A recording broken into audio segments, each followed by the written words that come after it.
మోసానికి మోసం. ఒక ఊరిలో వీరయ్య అనే బట్టల వ్యాపారి ఉండేవాడు.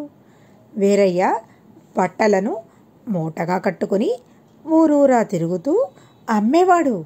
వీరయ్యకు వయసు పైబడటంతో బట్టల మూట మోసే ఓపిక తగ్గింది.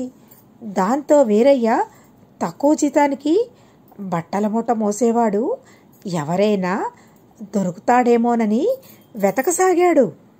చివరకు వీరయ్య కళ్ళు సాంబా అనే వెర్రి బాగులవాడిపై పడింది. సాంబా ఊరివాళ్లు చెప్పే పనులు చేస్తూ వారిచ్చే చిల్లర డబ్బులతో కాలక్షేపం చేసేవాడు. వీరయ్య వాడిని పిలిచి, ఒరే, బట్టల మూట మోయడానికి రోజు నాతో వస్తే ఊరివాళ్ళిచ్చే డబ్బుల కన్నా ఎక్కువ ఇస్తాను అన్నాడు. తెలివిలేని సాంబా అందుకు సరేనని ఒప్పుకొని వీరయ్య వెంట తిరగసాగాడు.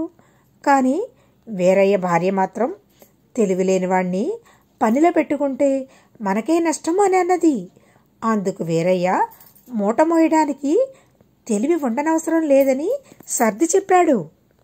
ఓ రోజు ఉదయం వీరయ్య సాంబని పిలిచి, ఒరే, పక్క గ్రామంలో ఓ పనుంది, నేను ముందుగా పోయి పని ముగించుకుని ఆ ఊరి రచ్చబండ దగ్గర ఉంటాను, నువ్వు నెమ్మదిగా బట్టల మూటతో అక్కడకు రా అని చెప్పి వెళ్ళిపోయాడు.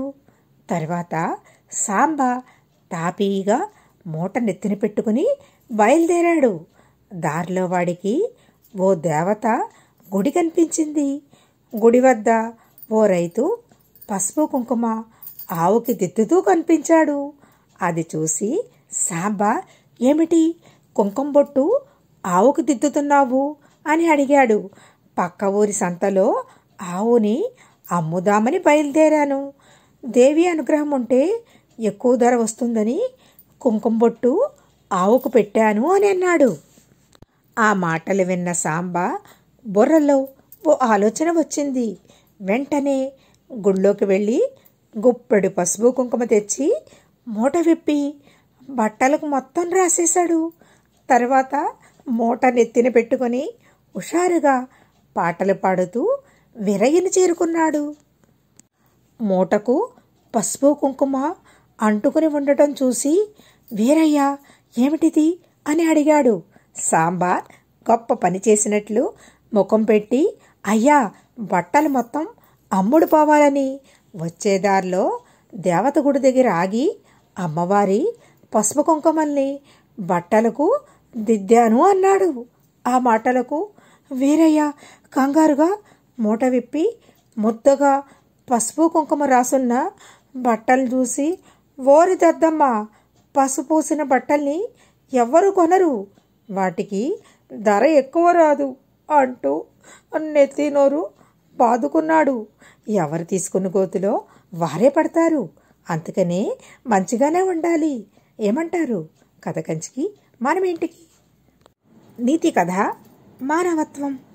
ఒకసారి ఒక వ్యక్తి అడవిలో ప్రయాణిస్తున్నాడు. దారిలో ముగ్గురు దొంగలు అతడి మీద పడి అతడి వద్ద ఉన్నవన్నీ దోచుకున్నారు. దొంగల్లో ఒకతను ఇలా అన్నాడు, వీణ్ణి ప్రాణాలతో వదిలివేయడం మంచిది కాదు, రేపెప్పుడైనా మనల్ని గుర్తుపట్టి ప్రభుత్వానికి అప్పగించవచ్చు, అందుకే వీణ్ణి చంపేస్తే సరిపోతుంది అని బాటసారిని చాకుతో పొడవబోయాడు. రెండవ దొంగ అతన్ని ఆపాడు. మన పని దోచుకోవడమే కానీ చంపడం కాదు, అనవసరంగా వీణ్ణి చంపిన పాపం మనకెందుకు, గుర్తుపట్టి ప్రభుత్వానికి అప్పగిస్తారని భయపడి అందర్నీ చంపుతూ పోవడమేనా? మన పని ఏది ఎలా జరగాలో అలాగే జరుగుతుంది. మనం ఈ అడవి నుండి బయటపడేలోగా వీడు మనల్ని పట్టించుకోకుండా ఉంటే చాలు, అందుకని వీడి కాళ్ళి చేతులు కట్టిపడేద్దాం అన్నాడు. మొదటి దొంగ సరే అన్నాడు. ఇద్దరూ కలిసి అతన్ని కట్టిపడేశారు. మూడవ దొంగకు అది కూడా నచ్చలేదు. మిగిలిన ఇద్దరితో కలిసి వెళ్ళినట్లే వెళ్ళి మళ్ళీ వెనక్కి వచ్చాడు. బాటసారిని చూసి, అయ్యో, నిన్నెంతగా హింసించాము. సరే, నీ కట్లు విప్పేస్తాను. నీ ఇంటికి త్వరగా క్షేమంగా వెళ్ళిపోవచ్చు అని కట్లు విప్పాడు. అంతటితో ఆగకుండా, ఈ అడవిలో ఇంకా దొంగలుండవచ్చు. నీ వద్ద దోచుకునేటందుకు ఏమీ లేవు. ఆ కోపంలో నిన్ను చంపవచ్చు. అందుకని జనం తిరిగే రహదారికి వెళ్ళే వరకు నేను నీతోనే వస్తాను. పద, బయలుదేరు అన్నాడు. బాటసారి దొంగ మంచితనానికి ఆశ్చర్యపోయాడు. ఇద్దరూ కొంతసేపటికి రహదారి చేరుకున్నారు.